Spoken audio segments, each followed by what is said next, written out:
ప్రస్తుతం పశ్చిమ గోదావరి జిల్లా ఆచంట మండలం ఒకటాల చెరువు గ్రామంలో ఉన్నాం. ప్రస్తుతం మనం చూస్తున్నది ఏ బీడో లేకపోతే గడ్డ అనుకుంటే పొరపాటే. ఇది ప్రస్తుతం ఆకుమడి నీళ్లు లేక పూర్తిగా ఎండిపోయిన పరిస్థితి. మన విజువల్స్ లో కూడా చూస్తున్నాం. ఏదైతే మొత్తం ఇదంతా ఆకుమడి అంతా కూడా నీళ్ళు లేక నెరలు కొట్టి మొత్తం అంతా ఎండిపోయిన పరిస్థితి అయితే మాత్రం ఉంది. అంటే రైతులు ఎటు చూసినా కూడా కష్టాలు అలాగే అప్పుల బాధలు తప్పట్లేదు. అంటే ఇటు వానదేవుడు కానివ్వండి, లేకపోతే ప్రభుత్వాలు కానివ్వండి, ఎన్ని వచ్చినప్పటికీ కూడా రైతే నష్టపోవడం జరుగుతుంది. ఏంటంటే ఇక్కడ ఈ ఆయకట్టుకు కాలువలు తవ్వి ఎంతో కష్టపడినప్పటికీ కూడా మా ఆయకట్టుకు నీరు అందక వేసిన ఆకుమళ్ళన్నీ కూడా పూర్తిగా ఎండిపోయి ఇప్పటికే 25 రోజుల క్రితమే ఊర్పులు చేపట్టాలి, కానీ నీరు అందక మొత్తం పూర్తిగా కూడా వీటినన్నిటిని కూడా వదిలేసాం. అలాగే కూడా ఆకుమల్లి కూడా నీళ్ళు లేక తోడి అలిచిపోయి ఇంజన్లు పెట్టి కూడా చేయలేని పరిస్థితి.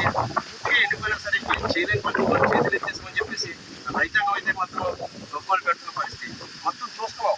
ఏదైతే పంట పొలాలన్నీ కూడా పూర్తిగా గట్టితో ముడిచిపోయి వాటికి పచ్చని ఏదైతే పైరుతోనే ఆడుతుంటే మొత్తం వ్యవసాయం అంతా కూడా గడ్డితో నిండిపోయి చాలా ఆ గడ్డి కూడా ఎండిపోయిన పరిస్థితి.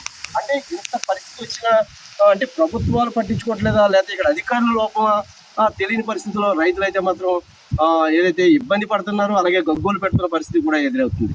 ఏదైనప్పటికైనా వీటిని వెంటనే అరికట్టి ఈ రైతులను ఆదుకోవాలి. ఈ ఆయకట్టున్న పంట పొలాలకి నీరు అందే విధంగా కూడా ఏదైతే ఈ ప్రభుత్వం సాయం చేయాలి, అలా అధికారులు కూడా ముందుకు రావాలని చెప్పేసి ఈ రైతాంగం ఎదుర్కొంటున్నారు.